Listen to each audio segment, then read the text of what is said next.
ஆன்மீக சொந்தங்கள் அனைவருக்கும் அன்பான மாலை வணக்கம். நாம் நம்மளுடைய சேனலில் தொடர்ந்து நிறைய சுவாரஸ்யமான ஆன்மீகம் சார்ந்த தகவல்களை தாங்க பார்த்துட்டு வந்துட்டு இருக்கோம்.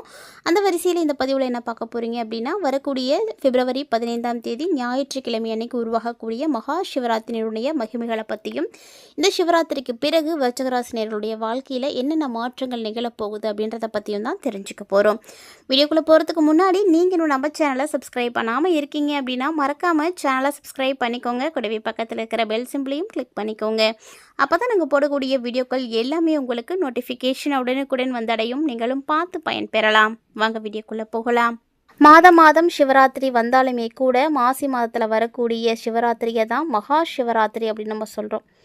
மாசி மாத தேய்பிர சதுர்த்தசி திதியில் சிவபெருமானுக்குரிய உன்னதமான ஒரு விரத நாளாக வரக்கூடிய மகா சிவராத்திரியில் நீங்கள் விரதம் இருந்திருக்கீங்களா அப்படின்னு மறக்காமல் கமெண்ட் பண்ணுங்கள். உங்களுக்கு ஈசனை பிடிக்கும் அப்படின்னா வீடியோக்கு மறக்காமல் லைக் பண்ணிக்கோங்க. கமெண்ட் பாக்ஸில் ஓம் நமச்சிவாயா அப்படின்ற இந்த அற்புதமான மந்திரத்தை தவறாமல் கமெண்ட் பண்ணுங்கள்.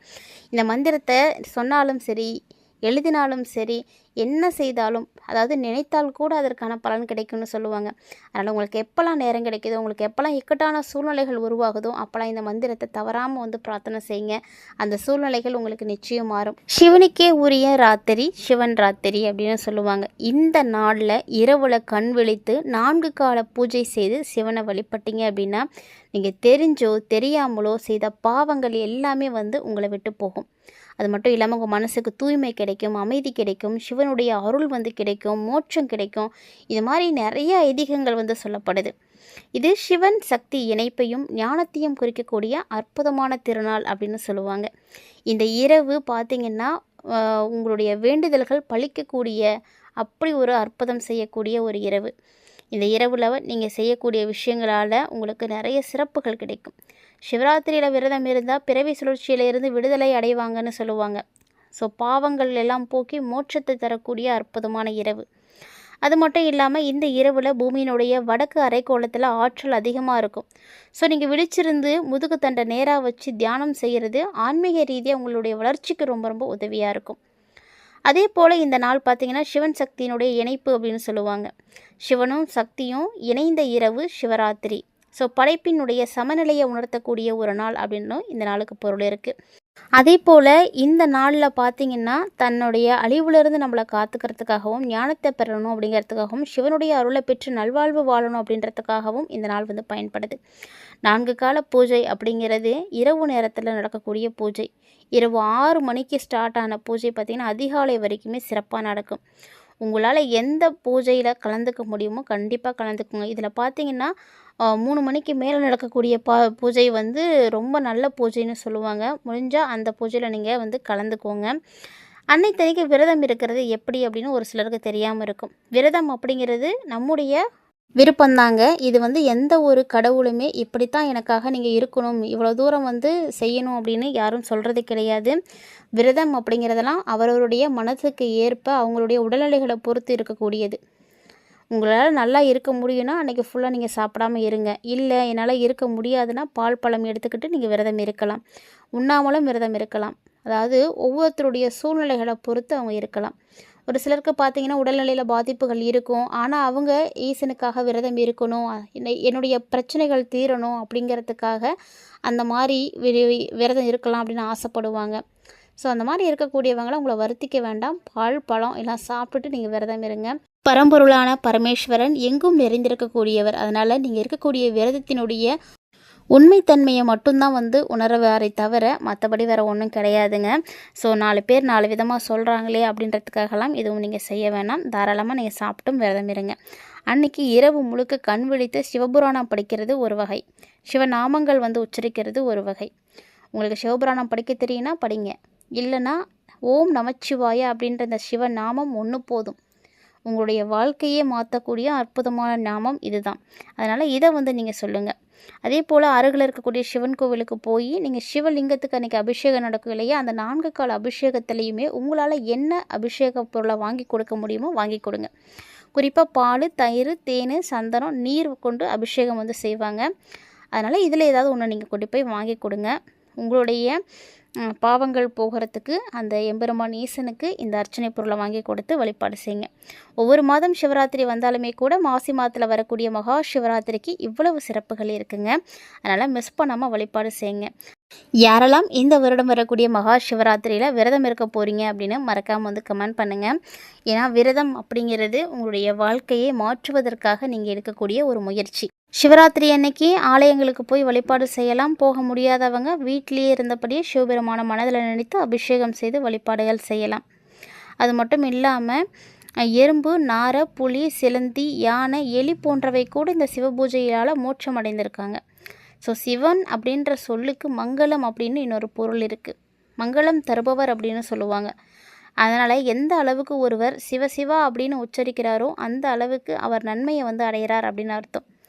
இந்த சிவராத்திரி தினத்தில் தியாகராஜர் அப்படின்ற பெயரில் ஈசன் வீற்றிருக்கக்கூடிய தலங்களில் தரிசனம் செய்கிறது அப்படிங்கிறது நம்முடைய பாவங்களை போக்கி அதிலேருந்து மோட்சங்கள் கிடைக்கும் அப்படின்னு சொல்லக்கூடிய ஒரு நாள். மேலும் சிவபெருமான் லிங்கமாக உருவெடுத்த நாள் தான் வந்து சிவராத்திரி அப்படின்ற ஒரு கருத்தும் இருக்குது. உங்களால் கோவிலுக்கு போக முடியல அப்படின்னா கூட பரவாயில்லைங்க. அன்னைக்கு அபிஷேகத்துக்குரிய பொருளை வாங்கி ஆலயத்துக்கு கொடுத்தீங்க அப்படின்னாலே பரமானந்த நிலையை அடைவாங்க அப்படின்னு சொல்லுவாங்க. இதெல்லாம் ஐதீகம். அதனால் இதெல்லாம் பார்த்து செய்யுங்க. சிவபுராணம், தேவாரம் இதெல்லாம் படிக்கிறது உங்களுக்கு ரொம்ப நல்லது. மேலும் கருடபுராணம், கந்தபுராணம், அக்னி புராணம் இது மாதிரியான நூல்கள்லேயும் சிவராத்திரியினுடைய மகிமைகள் நிறைய இருக்குது. அதை நீங்கள் படிக்கலாம். மேலும் இந்த நாளில் பார்த்தீங்கன்னா உங்களுக்கு வந்து சிவ பூஜை செய்யணும் அப்படின்னு ஆசைப்பட்றீங்கன்னா சூரியன் மறைந்த நாள்லேருந்து, அதாவது மொதல் நாள் சிவராத்திரி தினத்தில் மாலையிலேருந்து அடுத்த நாள் காலையில் வரைக்கும் நீங்கள் சிவ பூஜை செஞ்சிங்கன்னா எல்லா பாக்கியங்களும் கிடைக்கும்னு சொல்லுவாங்க. ஒரு வருட சிவராத்திரி விரதம் இருந்தீங்க அப்படின்னா 100 அசுவமேத யாகம் செய்த பலன் கிடைக்கும். பல தடவை கங்கா குளியல் செய்த பலன் கொடுக்கும் அப்படின்னு சொல்லுவாங்க. ஸோ சிவராத்திரி அன்னைக்கு கலச பூஜையோட லிங்கம் வைத்து வழிபாடு செய்கிறது இன்னும் கூடுதல் பலன் கொடுக்கும். இந்த மாதிரி நிறைய சிறப்புகள் இந்த சிவராத்திரிக்கு இருக்குது. ஸோ உங்களால் எப்படி ஃபாலோ பண்ண முடியுமோ அந்த மாதிரி ஃபாலோ பண்ணிக்கோங்க. ஈசனுடைய அருள் பெற்று எல்லா வளமும் பெற்று வாழ்கிறதுக்கு இது ரொம்ப துணையாக இருக்கும். தெரிஞ்சோ தெரியாமலோ செய்த பாவங்கள் தீர்க்கக்கூடிய ஒரு அற்புதமான நாளை யாரும் வந்து தவற விட்டுறாதீங்க. இப்போ வாங்க இந்த மகா சிவராத்திரிக்கு அப்புறமா என்னென்ன மாற்றங்களை விருச்சிகராசி நேயர்கள் சந்திக்க போகிறாங்க அப்படின்றதையும் பார்த்து தெரிஞ்சுக்கலாம். விருச்சிகராசி நேயர்களே, உங்களுடைய ராசிக்கு ராசிநாதன் 3ல் உச்சம் பெற்று பாக்கியம் தொழில் ஸ்தானத்தை வந்து பார்க்குறாருங்க. ஸோ இதனால் உங்களுடைய தொழிலில் மறைமுகமான எதிரிகள் இருந்தாங்க அப்படின்னா அவங்களாம் இப்போ வந்து விலகிடுவாங்க. அதனால் நீங்கள் தைரியமாக துணிச்சலோடு வந்து செயல்படலாம். எதுக்கும் பயப்படவே தேவையில்லை. உங்கள் மனசுக்கு ஒரு வலிமை கிடைக்கும். நீங்கள் என்ன முயற்சிகள் எடுக்கிறீங்களோ அது அத்தனையிலையுமே நீங்கள் நல்ல பலன்களை கண்டிப்பாக பார்க்க முடியும். தொழில் ஸ்தானாதிபதியான சூரியன் ராசிநாதனோடு இணைவு பெற்றிருக்கிறதுனால எந்த ஒரு விஷயத்திலையுமே நீங்கள் பின்வாங்கக்கூடிய சூழ்நிலை மட்டும் ஏற்படுத்தவே மாட்டார். முன்வைத்த கால பின் வைக்கவே மாட்டீங்க. அதனால் நீங்கள் எல்லாத்தையும் துணிந்து செய்யலாம். பொதுவாகவே இரக்க குணம் அதிகமாக இருக்கக்கூடியவர்கள் விருச்சிகராசிக்காரங்க. அதே மாதிரி முன்கோபமும் ஒரு சில நேரங்களில் இவங்களுக்கு வரும். அந்த முன்கோபத்தால் ஏதாவது ஒரு பிரச்சனைகளில் போய் இவங்க மாட்டிக்குவாங்க. இதனால தான் இதை எல்லாத்தையும் கட்டுப்பாட்டுக்குள்ளே வச்சுக்கணும் அப்படின்னு சொல்கிறது. அளவுக்கு அதிகமான இரக்க குணம் கூட ஆபத்தானது தாங்க. ஸோ பார்த்து கவனமாக இருங்க. ஏன்னா அதை வச்சு உங்களை நிறைய பேர் ஈஸியாக ஏமாற்றிட்டு போயிடுவாங்க. அதே மாதிரி உங்கள் ராசிக்கு 8வது இடத்துல குரு அமர்ந்திருக்கிறாரு. ஸோ 8ல் அமர்ந்து விரயஸ்தானத்தை பார்க்குறாருங்க. குருவுடைய பார்வைக்கு பலன் இருக்குது. அப்போ ஒரு விரயஸ்தானத்தை பார்க்குறதுனால தேவையில்லாத செலவுகள் எல்லாத்தையுமே குறைப்பார். வரவு உங்களுக்கு வரும் தான், ஆனால் அதை உடனே செலவு செய்கிற மாதிரி உங்களுக்கு செலவும் கூடையே தான் வரும். ஸோ இந்த மாதிரியான சூழ்நிலைகள் உங்களுக்கு இப்போ ஏற்படும். உடனுக்குடன் பார்த்தீங்கன்னா வேறு வழியில் நீங்கள் சேமித்து வச்சுக்கோங்க. ஒரு 10 ரூபா உங்களுக்கு வந்து மிச்சமாயிருக்கு அப்படின்னா அதை உடனே வந்து வேறு இதில் சேமிப்பில் போட்டுருங்க. இல்லை அப்படின்னா அது கண்டிப்பாக செலவாயிடும். அதனால் அந்த மாதிரி உடனடியான முடிவுகளை எடுத்து வைக்கிறது நல்லது. அதே போல் சுகஸ்தானத்தில் சனி பகவான் ஆட்சி பெற்று இருக்கிறார் அப்படின்றதுனால சின்ன சின்ன உடல் உபாதைகளை நீங்கள் பார்க்க தான் செய்யணும். இருந்தாலும் உங்களுக்கு பார்த்திங்கன்னா குருவுடைய பார்வை இருக்கிறதுனால பெருசாக எந்த பாதிப்பும் கொடுக்காமல் பாதியிலே வந்து ஸ்டாப் ஆகிடலாம். பயப்பட வேண்டாம். பணம் உங்கள் கைக்கு வரத்துக்கான வாய்ப்புகள் நிறைய இருக்குது. பல குழப்பத்திற்கு ஆளாகி இருந்த நீங்கள் இப்போ ஒரு தெளிவை வந்து அடைஞ்சிருப்பீங்க. அதனால் உங்களுக்கு எல்லாமே வந்து நல்லதாக நடக்கும். இனி சொந்த தொழில் செய்யலாம் தாராளமாக. இது வரைக்கும் வேலைக்கு போயிட்டுருக்கீங்க அப்படின்னா கூட இனிமேல் சொந்தமாக தொழில் செய்யலாம் அப்படின்ற எண்ணங்கள் உங்களுக்கு உருவாகும். ஒரு சில மாதங்கள் கழித்து நீங்கள் அதுக்கான வழிகளை கண்டிப்பாக ஸ்டார்ட் பண்ணலாங்க. அதுக்கான உதவிகள் கிடைக்கும், வழிகளும் பிறக்கும். அதே போல் ஆதரவற்றவர்களுக்கு உதவி செய்யுங்க. இந்த காலகட்டங்கள் அவங்களுக்கெல்லாம் உதவி செய்யணும் அப்படின்ற மாதிரியான எண்ணங்கள் அதிகமாகவும் ஆர்வங்கள் அதிகரிக்க ஆரம்பிக்கும். இது மட்டும் இல்லாமல் வலிமையான கிரகங்களான சூரியனும் உச்சம் பெற்றிருக்கிறாரு, செவ்வாயும் உச்சம் பெற்றிருக்கிறாரு. ஸோ இவங்க 2 பேருமே உச்சம் பெற்று 3ஆம் இடத்துல இணைவும் பெற்றிருக்கிறாங்க. அதனால் முயற்சிகள் எல்லாத்துக்குமே நல்ல பலன் கொடுப்பாங்க. உங்களுடைய யோகாதிபதியாக இருக்கக்கூடிய சந்திரன் ஆட்சி பெற்று 3ஆம் இடத்தை பார்க்கறதுனால எல்லா காரியங்களும் நல்லபடியாக நடக்கும். உங்களுடைய முயற்சியால் வெளியிடங்களுக்கு போயிட்டு வரதுக்கான வாய்ப்புகள் அடைவீங்க. தொழில் ஸ்தானத்தை கேது வேற பார்க்குறாருங்க. அதனால் வெளிநாடு தொழிலெலாம் வாய்ப்புகள் கிடைக்கும். கல்வி பயிலக்கூடிய மாணவ மாணவிகளை பொறுத்த வரைக்கும் கல்வியில் புதுவிதமான அனுபவத்தை நீங்கள் இப்போ பெற போகிறீங்க. ஆனால் ஆன்லைன் வர்த்தகம் பார்த்தீங்கன்னா உங்களுக்கு ஒரு சில பிரச்சனைகளை கொடுக்கும். அதனால் விருச்சிக ராசிக்காரங்க ஆன்லைன் பிஸ்னஸ் எதுவும் செய்ய வேணாம். ஏன்னா அதில் உங்களுக்கு கடுமையான சோதனைகள்லாம் பார்க்குற மாதிரி இருக்கும். தவிர்த்துக்கோங்க. அதே மாதிரி இந்த காலகட்டங்களில் உங்களுடைய பிடிவாத குணத்தை எல்லாம் கொஞ்சம் குறைச்சிக்கோங்க. அன்பு செலுத்துனீங்க அப்படின்னா எல்லாரையுமே உங்களுடைய வசமாக்கிக்கலாம். முயற்சி பண்ணுங்கள்.